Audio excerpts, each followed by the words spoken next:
isu soal ijazah Pak Jokowi yang dilaporkan ke PN Jakarta. Kita kontak terus. Baru sekali loh, Mas. Orang itu isunya muncul terus. Isu komunis, isu Itu sebenarnya kayak lagu lama yang dimainkan tiap tahunnya. Stapono sing gawe isu. Nanti bosen banget ya. Tapi kalau menjawab semua itu kan berarti membantah semua. Membantah. Gibran menanggapinya datar saja dan biasa-biasa saja. Malah dia mengatakan bahwa kita sudah bosan kalau isu-isu seperti itu. Karena kalau Pak Jokowi katanya ini sejak dulu isu-isu miring itu luar biasa menimpa keluarganya. Yang waras tidak boleh mengalah terhadap mereka para pencoleng-pencoleng agama yang menjadikan agama sebagai alat politik.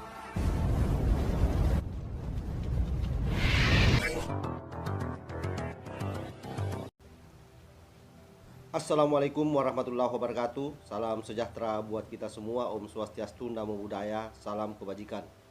Sahabat-sahabat Tolangit 9 dimanapun juga berada, pada sore hari ini kita akan mencoba mereaksi video yang beredar luas, di mana salah seorang keluarga Presiden Jokowi, dalam hal ini Gibran Rakabuming yang juga wali kota Solo, bereaksi terhadap apa yang menjadi isu hangat pada dekade-dekade terakhir ini, di mana bapak beliau dalam hal ini Pak Jokowi dituding oleh seorang warga Jawa Tengah yang hari ini sudah menjadi pesakitan.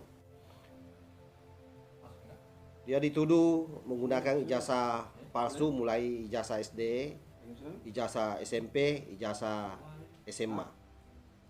Yang pertama yang perlu digarisbawahi bahwa orang yang bernama Bambantri ini adalah merupakan residivis dari satu kasus yang sama, yaitu juga fitnah terhadap ijazah palsu Pak Jokowi beberapa tahun yang lalu. Kali ini kembali menuai, tetapi pada kali ini dia ditangkap atas tuduhan ujaran kebencian dan penistaan agama. Jadi perlu kami garis bawahi sekali lagi bahwa dia dijadikan tersangka bukan karena tuntutannya atau pelaporannya terhadap ijazah palsu Pak Jokowi, tetapi karena ujaran kebencian dan penistaan agama yang dilakukan bersama Zugi Nur di podcastnya Nur Sugi. Sama saja, Sugi Nur dan Nur Sugi sama saja. Oleh karena itu, Gibran sebagai putra tertua Presiden Republik Indonesia Pak Jokowi menanggapinya. Dan bagaimana tanggapannya, kita simak videonya secara bersama-sama. Isu soal ijazah Pak Jokowi yang dilaporkan ke PN Jakarta. kita kontak terus. Baru sekali loh, Mas. Orang itu isunya muncul terus. Isu komunis, isu Itu sebenarnya kayak lagu lama yang dimainkan tiap tahunnya. Stapono sing gawe isu. Nanti bosen banget ya. Tapi kalau menjawab semua itu kan berarti membantah semua. Membantah. Bantah ping 100 ya percuma nek ngomong karo wong waras. Riwayat pendidikannya Pak Jokowi gimana aja sih, Mas?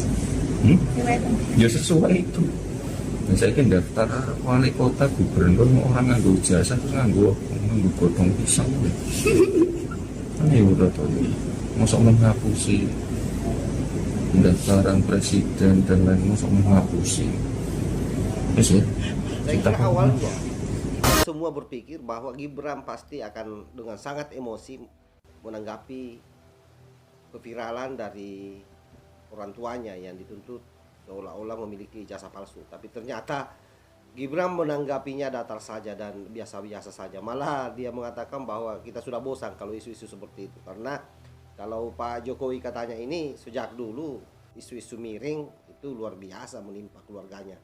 Termasuk pernah dituduh menjadi PKI. Dan ya itulah yang berulang-ulang terus dan dimainkan oleh orang-orang yang sama atau dari kelompok yang sama. Oleh karena itu sebagai masyarakat tentu kita bisa mengambil pelajaran dari Gibran ini.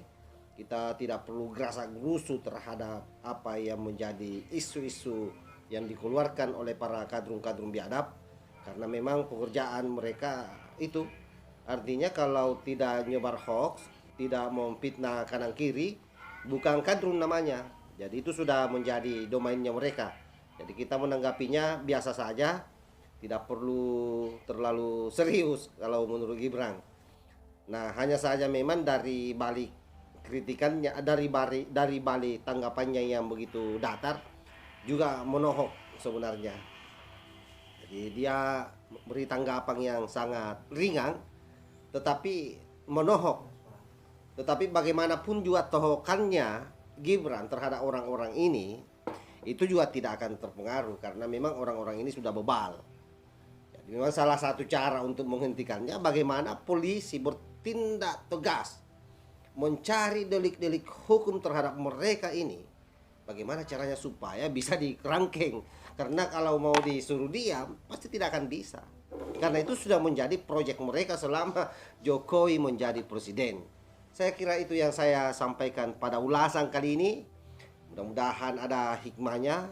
Peristiwa ini harus kita jadikan pelajaran bersama. Wallahul muwaffiq ila aqwamit thariq. Wassalamualaikum warahmatullahi wabarakatuh. NKRI harga mati, salam Nusantara.